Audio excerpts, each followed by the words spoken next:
तो friends, welcome to our YouTube channel by Lokesh Nath Mishra.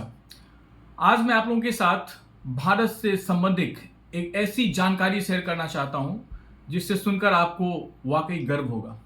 दरअसल एक बहुत ही बड़ी परिवर्तन हमारे देश में हुई है। हम लोग ऊर्जा के माध्यम में, ऊर्जा के क्षेत्र में कुछ ही सालों में पूर्ण रूप से आत्मनिर्भर हो जाएंगे। ऐसा क्यों? क्योंकि आज हमने 200 गीगावाट रिन्यूएबल एनर्जी के टारगेट को प्राप्त कर लिया है और बहुत ही कम समय में हम लगभग अपने पूरे ऊर्जा एनर्जी रिक्वायरमेंट्स का 50% से ज़्यादा रिन्यूएबल एनर्जी सोर्सेस पे डिपेंड हो जाएंगे। यहाँ आज तक भारत आर्थिक रूप से बहुत समृद्ध नहीं हो पा रहा था। इसका एक प्रमुख कारण था कि हमें अपने ऊर्जा की आवश्यकता के लिए विदेशों से पेट्रोलियम प्रोडक्ट्स मंगवाने पड़ते थे।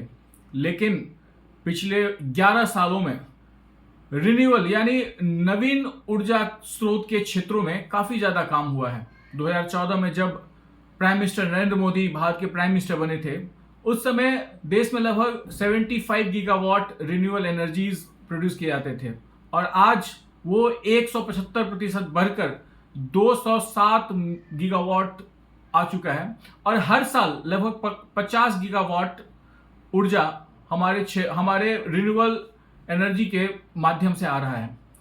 2002 में एक स्टडी किया गया था जिसमें 2052 तक यानी अगले 50 साल के ऊर्जा आवश्यकताओं की उसमें गणना की गई थी, एस्टिमेशन किया गया था।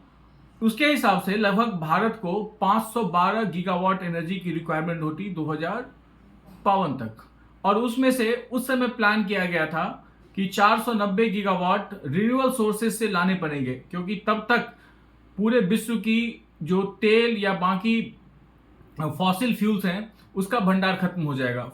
फॉसिल फ्यूल्स में mainly natural gas, crude petroleum और कोल्स आते हैं।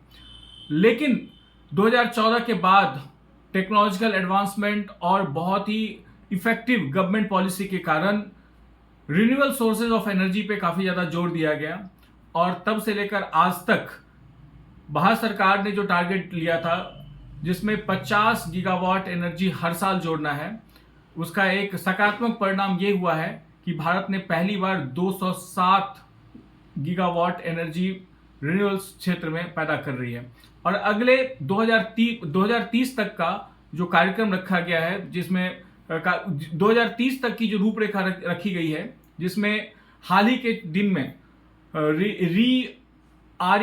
That is renewable energy invest global summit जो कि गुजरात के गांधीनगर में चल रहा है, इसमें अदानी ग्रुप, टोरेंट पावर और भारत के कई प्रमुख उद्योग घराने जो कि एनर्जी के क्षेत्र में काम कर रहे हैं, उन्होंने भारत को पूर्ण रूप से स्वतंत्र एवं आत्मनिर्भर बनाने का एक संकल्प लिया है और इसके तहत फाइनेंशियल इंस्टीट्यूशन भी इसमें का अपना योगदान देने वाले हैं।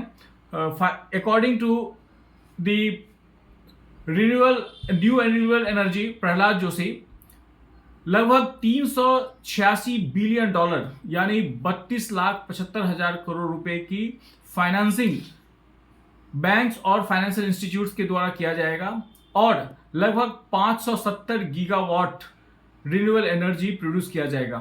तो निश्चित रूप से ये हमारे देश, हमारी अर्थव्यवस्था के लिए बहुत ही महत्वपूर्ण खबर है और जिस हिसाब से हमारी आज की गवर्नमेंट किसी भी प्रोजेक्ट या किसी भी टारगेट को अचीव करती है, ये लक्ष्य हमें काफ़ी दूर नज़र नहीं आ रहा है। तो निश्चित रूप से आइए हम सब सेलिब्रेट करें इस उम्मीद की और भारत को पूर्ण रूप से एनर्जी यानी ऊर्जा के क्षेत्र में आत्मनिर्भर बनाने में अपना योगदान भी दें। जय हिंद दोस्तों।